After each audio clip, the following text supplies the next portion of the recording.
Hello everyone, I'm phoenixtremayne, and today I'm going to be giving you my spoiler review of Malignant. Now, I've created a spoiler-free review where you can just get my take on it. I don't really give you anything about the plot, and we just go through with it. You know what I'm saying? And I give you my opinion, which is to go see it in the theaters. But if you don't feel comfortable, go ahead and watch on HBO Max like I did. As I said in my spoiler review, as I watched the movie, I thought to myself, this is a movie I probably would have wanted to see in theaters. Just like James Wan did not disappoint me, just like Insidious is one of my favorite horror movies. Now, the rest of the ones that came after the first one, but but that first one of my favorites. And Malignant is now one of my favorite horror movies. It will be in my top 10. I think my favorite horror movie of all time is Scream, because I've seen it so many times. And then would come Halloween 2 and right on down the line. But Malignant, I haven't really tallied up the total in my mind about where it would land, but probably around 7. It'll probably hit around 7 because we still got Michael Myers, Jason Voorhees, Freddy Krueger. All of them is in my top 10 list too. So, yeah, let's get into it. Let me see if you haven't seen my first video. This movie is directed by James Wan. The story is also by James Wan and Ingrid Bisu. The screenplay was written by Keela Cooper, and it stars Annabella Wallace as Madison Mitchell, Madison Hassan as Sydney Lake, her sister, George Young as Kiko Shaw. He plays the police detective. His police detective partner, is Nicola Brianna White, and she plays Regina Moss. And those are the ones that matter. Those are the ones you see the most. So these are some pretty good characters. The acting was really good. I didn't know what I was going to think about Annabelle's performance in the beginning, because it seemed pretty normal. You know, it wasn't bad, it wasn't good, it was just okay. But as the movie continued, and especially when we hit that ending, I said, "Oh, yeah, she's right on up there with Michael Myers and Freddy Krueger, the rest of them. I want to see more of that." Because I definitely hope they do a Malignant 2. I hope they come up with a really good storyline for Malignant 2. I think this is going to do really well. And I love mysteries. And that's one of the reasons why I enjoyed Malignant. The first clue, because I looked at this as sort of a murder mystery, because I love murder mysteries. And I've written murder mysteries. So, yeah, I'm one of those people that, like, I not only love it, I write it. You know, love Agatha Christie and all of them. So this was a good one. As I said in my other review, that it reminds me of 70s horror, but I didn't say in other reviews like 70s body horror. Because as I went through the movie, at first you see that there's a character in the beginning that they're all fighting, bodies are just dropping to the floor left and right. The doctor says we have to cut out the tumor. And so at that point, I didn't assume like a conjoined twin or anything.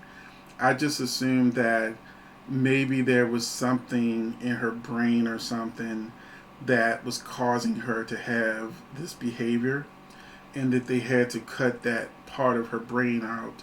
And because tumors grow back, I just assumed that maybe whatever they cut out to stop her from being so evil just grew back. And so, as we go through, that was my first guess at what was going on. And then as you go through, you see the situation with the husband, and you see this entity kill the husband. The shadow looks exactly like her.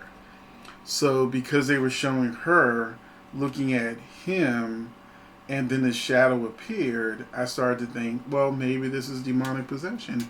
He is the person who James Wan started the whole Conjuring franchise. Maybe this is some kind of a demon, and that a lot of times when people are having mental issues, they will cut out different parts of the brain to do things. So I was like, maybe they thought it was like a demon. The demon was something or other, and but anyway, the shadow looked exactly like her. So I'm like, maybe it's a twin sister. I don't know, but my brain was working. My brain was on it. And so as the thing continues, there's what I was saying was red herrings to throw you off on what was really going on. Two of the red herrings that threw me off about it being a separate person was that the scene where she looks out the window and she sees the shadow across the street. And also there's a scene where she's going around looking for whatever's in the house, and then there's a cushion on the couch that it was depressed like somebody was sitting on it, and then it rose up. And I said, okay, so now we are dealing with the ghost. We weren't. So, like I said, my brain was working. I love murder mysteries. I'm going through it. And as the movie continued, well, let me go back. The opening shot of the film is so freaking beautiful. The locations that they used, it's breathtaking. That's some great cinematography. I knew I was in for something special. There's another scene in here that really took my breath away that I thought was amazing, was her walking through the house, and they doing an overhead shot, but it's a single shot that's following her through each of the different rooms. And I said, James Wan, he's that director. Can we give him a couple Oscars just for that? So I was very excited, just excited when he did Aquaman, and he was doing that single shot between Mirror and Aquaman as they were fighting the man as men or whatever. That was an amazing shot. He is a great director. I'm learning from him, because I'm a director too. So people like James Wan is who you study.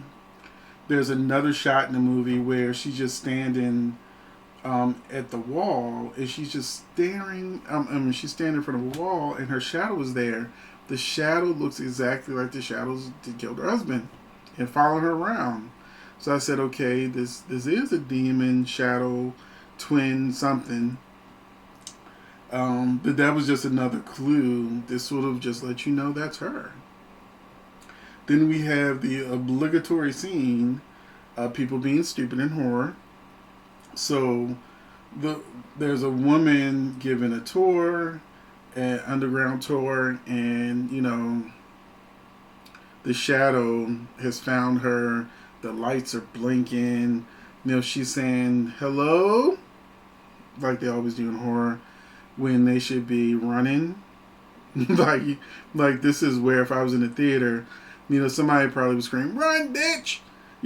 That's the kind of things you miss from being in a theater, especially a hood theater. I don't like too much of a hood theater because they never stop talking. But when you got that couple, that couple in there that will scream at the screen and is not too distracting, it's just funny, be good. Y'all know what I mean if you've ever been to a hood theater. Yeah, it's just a bunch of screaming and not talking. We avoid them because you got to watch the movie a couple times just to understand what's going on. But yeah, she gets kidnapped instead of killed. And then as we're going on in the mystery, that moment happened where she's trying to tell the police that she's seeing visions, and she sort of got this, she thinks she's having like a psychic connection or something. Her sister is convinced that, this is like a psychic thing. And I'm sitting there going, okay, the police are good to be skeptical, but they found a body. And then we start learning more and more about the people that were the doctors at the hospital that we saw earlier, because Gabriel slaughtered everyone in a hospital earlier. So it's like, now we're getting more and more pieces. But we have to ignore the stupidity of the sister going to the hospital that has been abandoned for years. And all of the records are still there.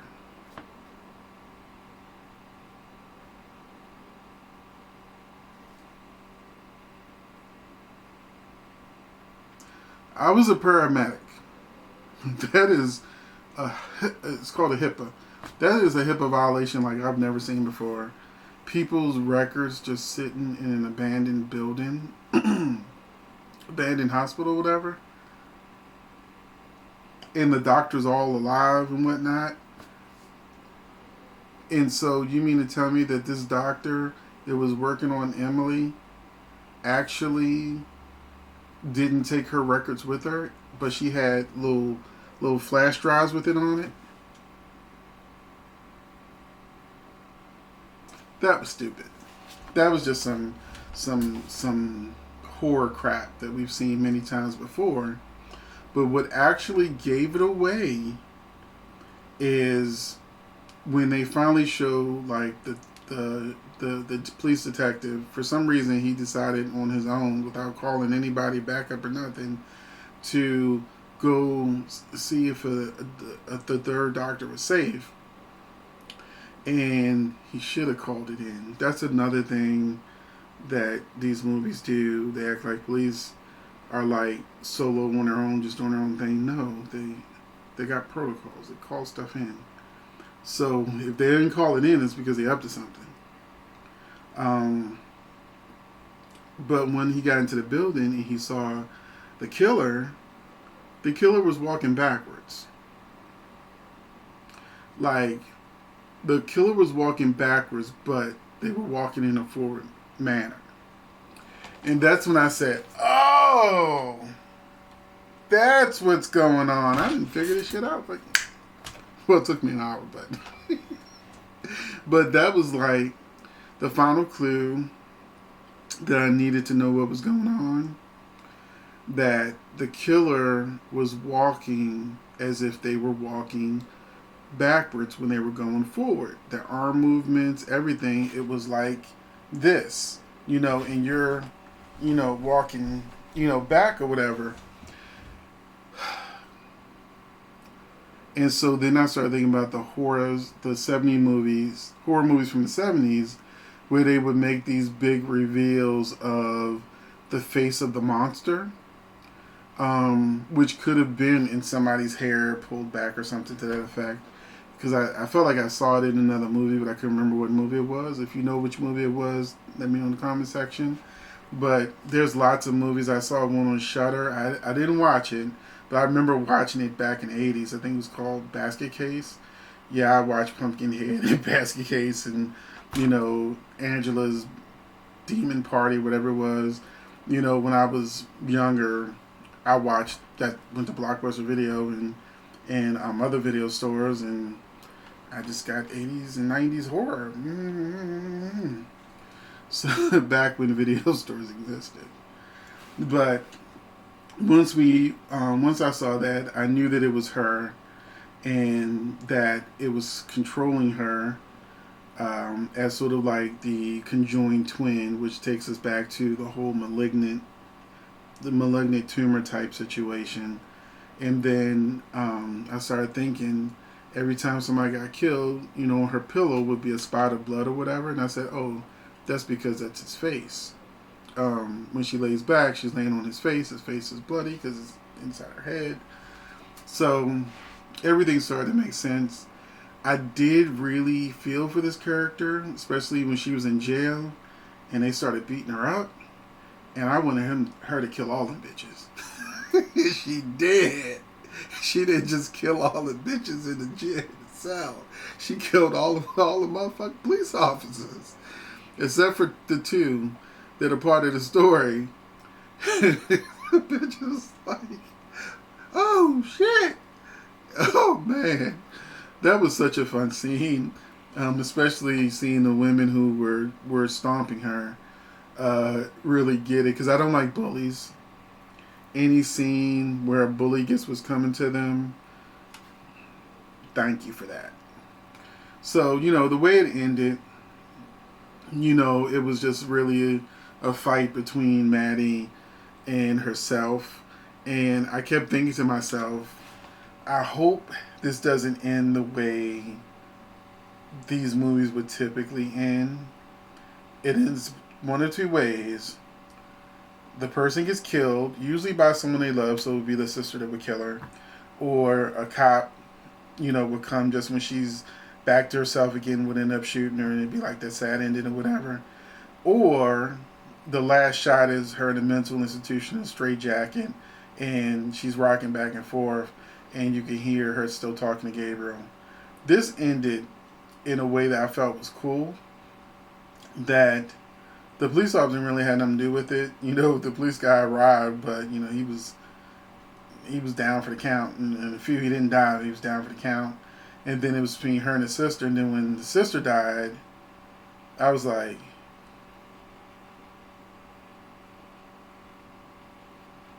I didn't expect that to happen. If anything, I thought the sister would kill her. But then the mother, and I said, oh, she took control. He's in a dream now. And that's exactly what happened. And I thought that was cool. And so they left it open-ended where, he was back in her head. She was in control, and she locked him in a mental prison. So she was back to being herself. And what really did it was when the sister said, he's been feeding on your children, so he killed your 3 children. That's when she was like, F this. I'm taking control. Screw you, Gabriel. And that was nice, because the way it was left open, we don't know what happened technically, whether it was her fault or not. Slaughtered a whole police station, a whole bunch of people throughout the movie, including like 10 chicks in a cell. She's got the super strength and all the stuff going on.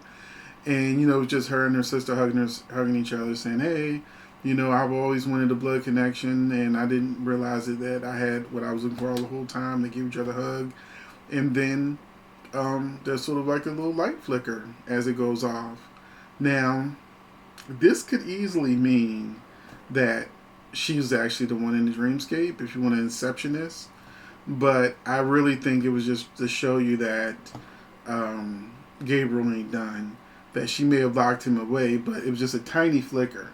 So there's still a tiny bit of himself, so like that door is cracked for him to get out eventually. And I would love to see it. So I was very excited about this movie, very happy I saw it. I say again, I wish I saw it in theaters, but the C-19 is real. Ain't nobody trying to catch it. So, let me know in the comment section what you thought about this. Do you feel like I do, that this is worth going to the theater? And the way I go to the theaters, I think I said this in the last video, the way I go to the theater, because I've only been to maybe 4 movies since C-19 happened, but I don't go the first or second week a movie comes out. I don't go on the weekend. I go during the week with my baby, and we'll have a date night, and I'll check the theater, like starting like maybe an hour or so before it's time, because sometimes us we get there late, whatever, but I check, and then I can see the seating, and if it's crowded, then I don't go, we don't go because it's a date. So I wait, I see the seating, and I always pick the seats that don't have anyone in front of you, so there's nobody in front of you. And then a lot of theaters that I like to go to, is only like 3 of them, they're really actually spaced apart. They did that way before C-19, so because they're stadium seating or whatever. So I'm like, maybe 6 people max are in the theater when we go. So that's what I like to do, and they're usually spaced away from us. So that's good. So let me know what you thought about Malignant. It was awesome. I I would actually watch this again with someone. I wouldn't watch it again by myself because I've seen it. I've solved the mystery. I know what's going to go on. I will watch it with other people just to see what other people think about the movie, and see their reactions to the movie, like friends or something. But it was a great one. I thank you, James Wan, and can't wait to see what you do next. I think it's Aquaman 2. Thanks for watching.